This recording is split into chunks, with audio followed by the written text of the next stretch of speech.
Hook line pullover with progressive to pullover presses with option of block or strap.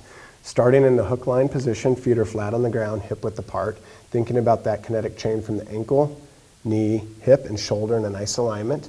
So we're encouraging a little hip flexion here and a little thoracic extension. So she's starting with the arms out at a 45-degree angle, palms up.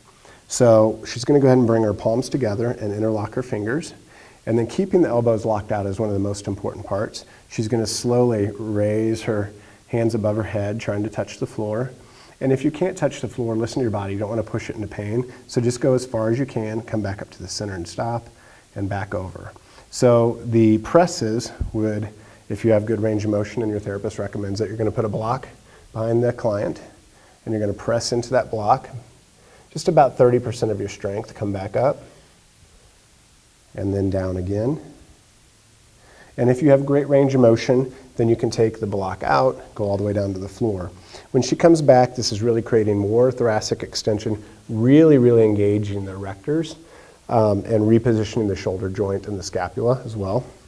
If your therapist recommends, and they want to do a little pelvic stability, through your abductors, you're going to put a strap just above your knees, keeping the hip width apart. She's going to engage out, and then either do the pullover or do the pullover presses, whatever your therapist recommends. And then if they also recommend, they can have you release against the strap and then engage the strap again. If they choose to and recommend that they need some pelvic stability through the adductors, they'll put a block between the knees, engaging in the block. Again, doing your pullover presses. And you're going to repeat as your therapist recommends.